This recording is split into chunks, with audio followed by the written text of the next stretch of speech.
What I'm working on today is grain filling this TV guitar.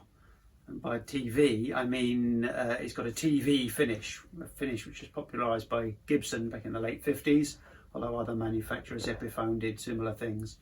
And it's a finish whereby the colour is applied to the guitar first before any grain filler. Then the grain filler is applied in a contrasting colour, so you see the grain pop out once it's done. This is going to be a TV wheat colour. Typically it's called TV yellow, although you can do any contrasting colours you like. I've got several crazy experiments planned, so we'll see what happens with those. But for now, I'm about to start filling this one.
I'd like to start on the back, just in case there's any disasters and it all goes wrong, but I'm sure it won't go wrong.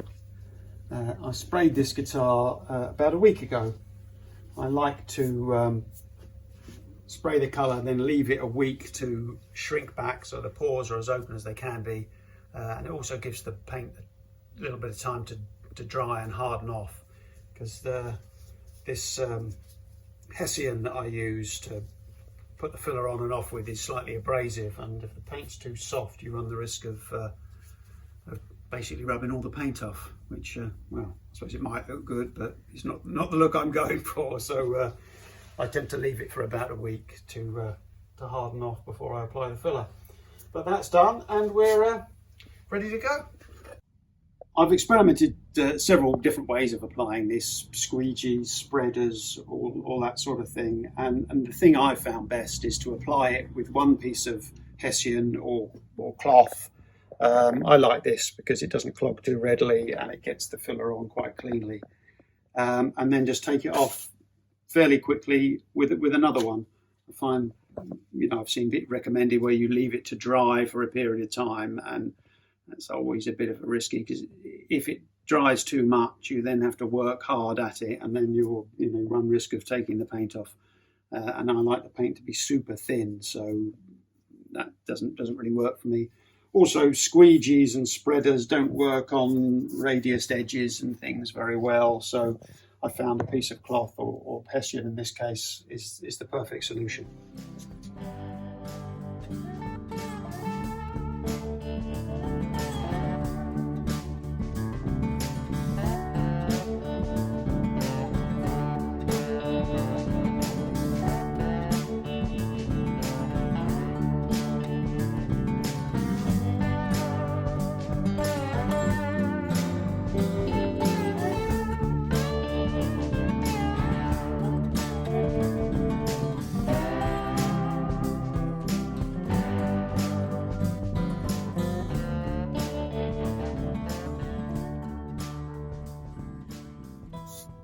This is a clean cloth, is it?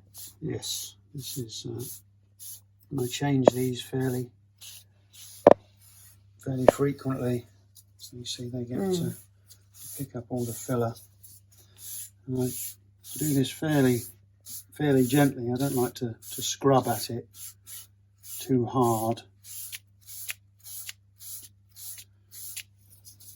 it's the aim with this is just to get the majority of it off, because you can go over it with a much softer cloth and some naphtha or lighter fluid later date to clean off the residue. You'll never get all of it off.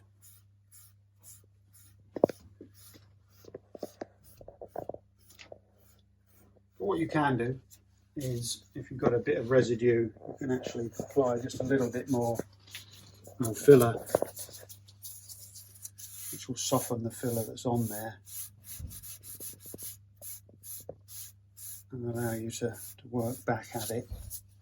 Like that bit there, there's a little bit, because I've got a bit more of that off, so I just apply a little bit more filler.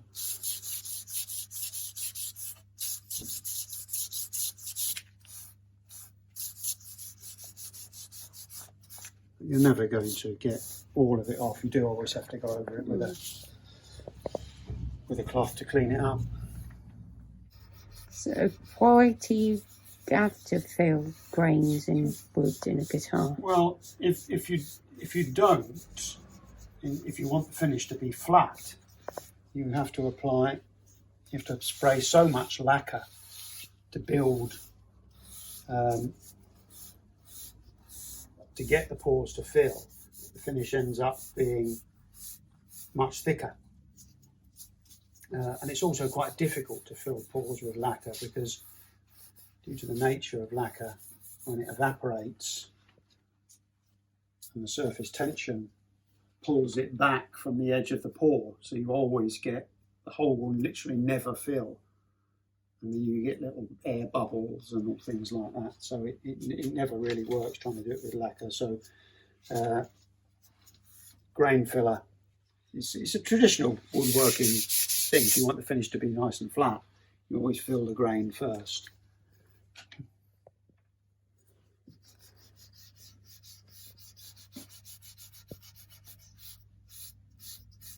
Wood is basically a matrix of, hollow tubes all the way through. All these things, the grain you see are basically hollow pipe tubes that go all the way through. You could theoretically blow air in this end and it will come out of this end.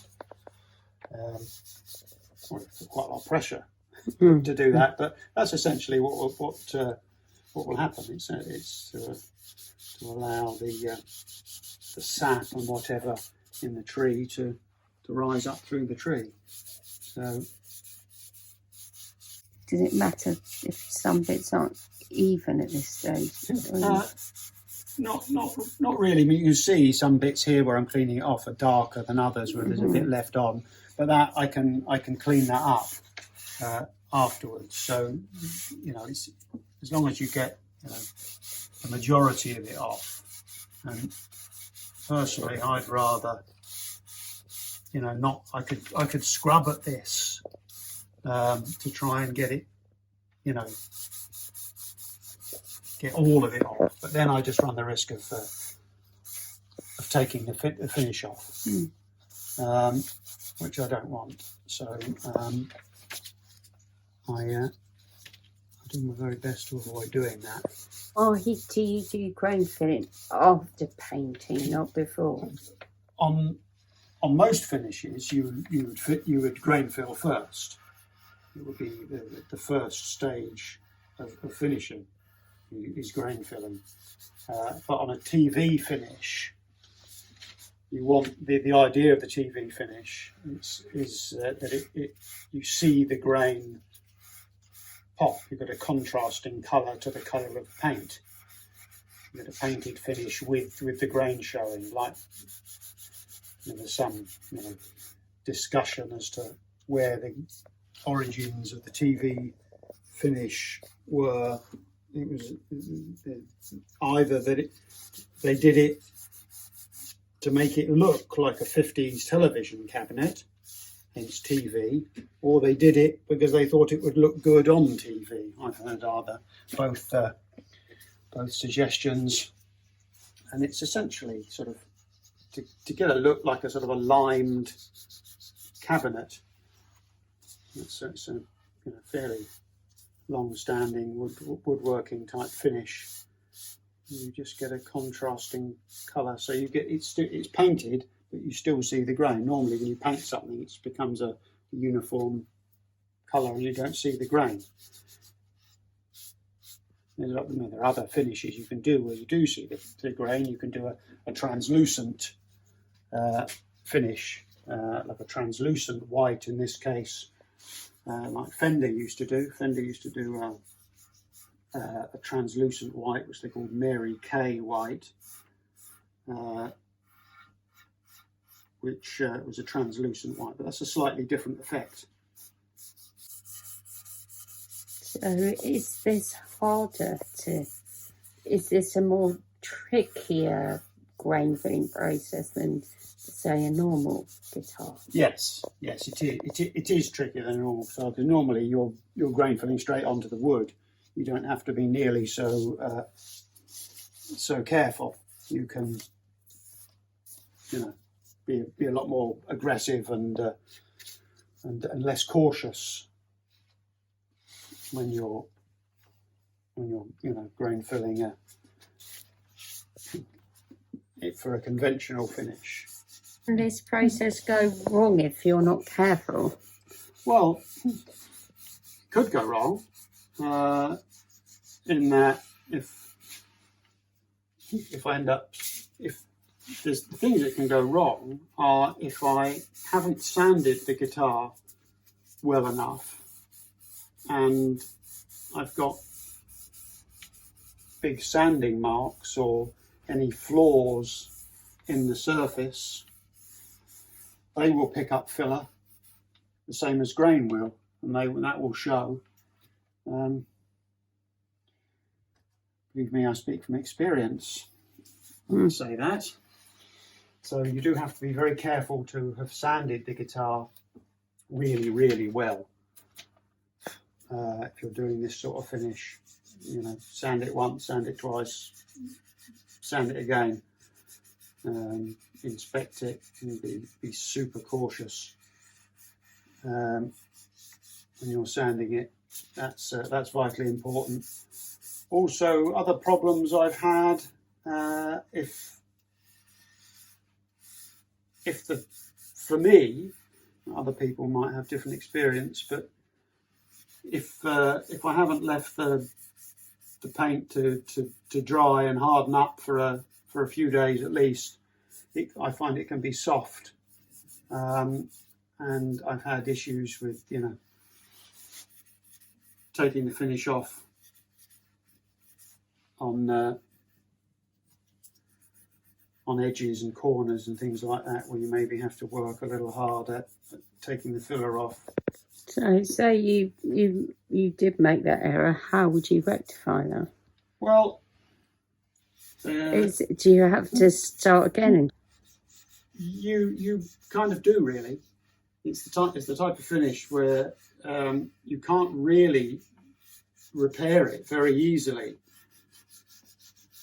because if you say, all right, I've rubbed all this bit of paint off in this one spot, I'll respray that part. It's impossible to respray only that section. You inevitably overspray the something next to it, which has already therefore got grain filler in.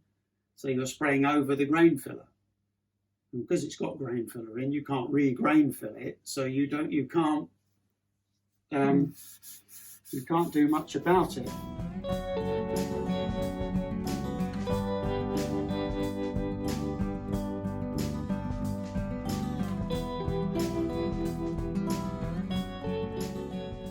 Is grain filling part of a TV yellow finish?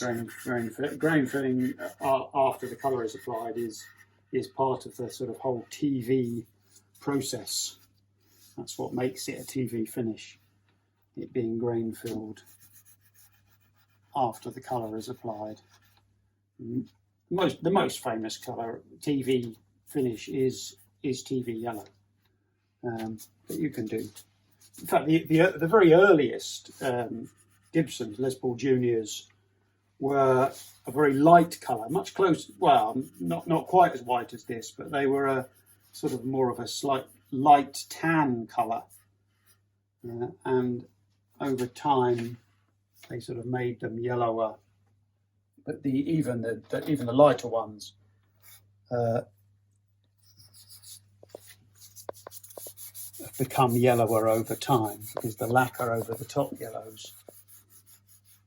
When I do a TV yellow finish, I tend to make the actual paint colour slightly lighter and spray a more tinted lacquer over the top to get that same effect. What are some of the famous TV yellow guitars? Are there any musicians that play them? A famous musician that plays a TV yellow guitar? I'm sure.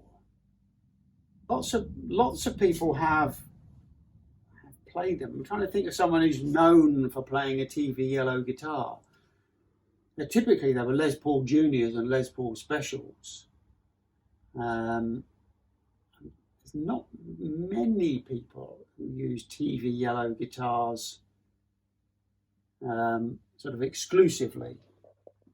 Leslie West, most famously, played Les Paul Junior, but I think his was a Sunburst.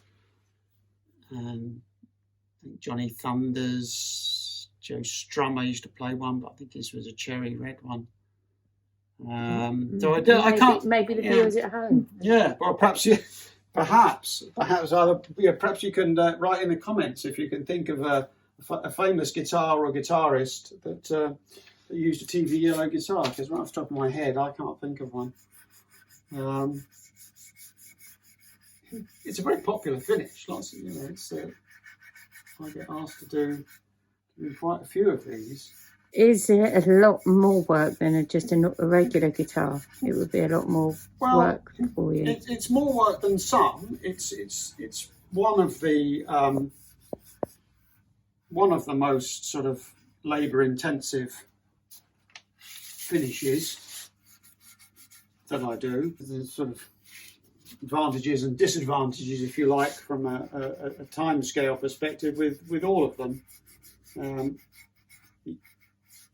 The easiest is probably the cherry red translucent finish that I do, because that's you apply the grain filler straight to the wood, then spray the red colour over that, and it's straight to clear coats, and the red is very, very thin. So it's literally just sort of a very light, thin coat, and then you're on to clear coat. So that's very easy. Metallic colours are fairly time consuming because for metallic finish it has to be, say, a Pelham blue or something like that. The finish needs to be super flat first, because otherwise everything will show. I mean, I guess I could spray a metallic with it not being flat, but it wouldn't look quite as good. So you do need to get the finish flat. So you need to grain fill it, build up the primer, sand it back, and that takes a little bit of time. You have to allow for that to sink and settle. So that process is fairly time consuming. And then you have to spray the colour, and then metallics are another one. A bit like a TV, where doing repairs is essentially impossible, because metallics, if you overspray a metallic finish, it just it's not good. It doesn't look good. So you have to if you have any major repairs with a metallic, it's essentially you're starting again. Big clumps of filler built up in corners, so that would be a difficult thing to get out. So you have to make sure that all of that is done.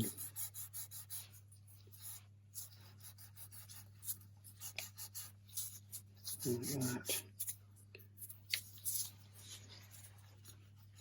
So do you only do one coat of the grain filler? Typically only one, although I do tend to sort of go over it as I go. You might have noticed as I've been going, I'm sort of I double coat parts of it. Yeah, I have done in the past, tried doing 2 applications, but I've not found it to be any significant advantage really. You don't get a better finish. It doesn't look better or different really. So I tend to stick to one. Of course, every time you work at it, you go over it again, you run the risk of taking some paint off. So I try to avoid that if at all possible. This bit here is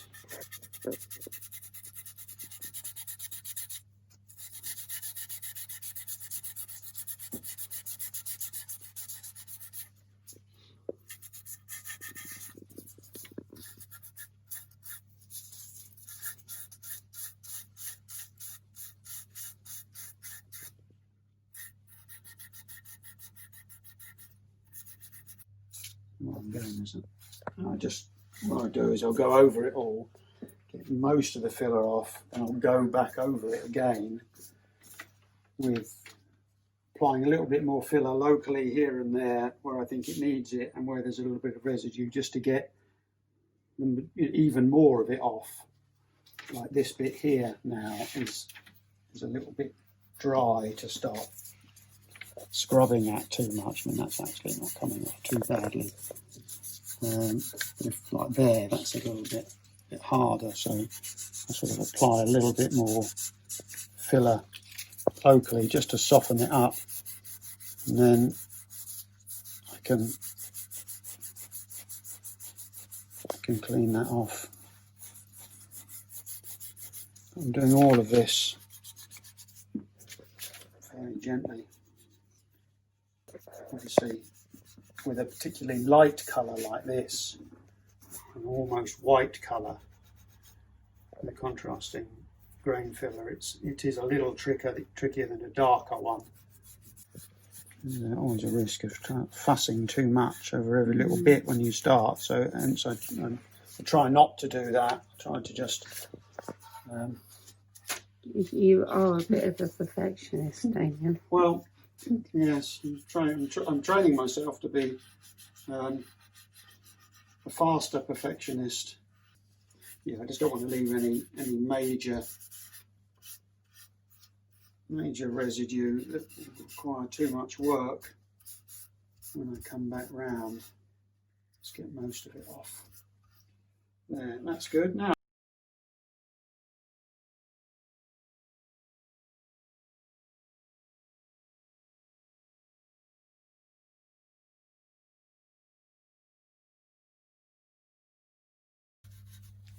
the way I cut the transition from the headstock into the neck, not the neck into the headstock, I like the transition to come forward quite a lot to keep that area stiff and strong. And because the curve finishes about here, the tuners won't sit flat, so I cut a little recess in there for the tuners. Got the filler applied now, all over, and most of it is cleaned off.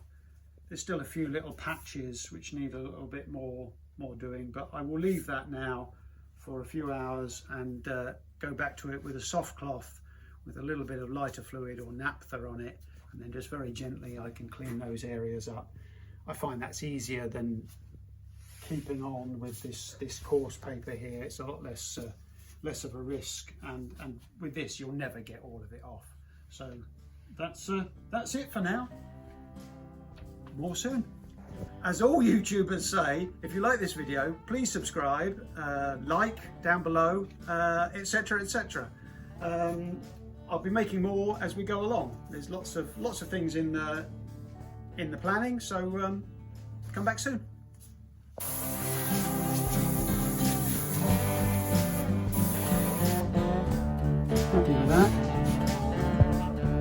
good. Right, I'll hang that up over there out of the way.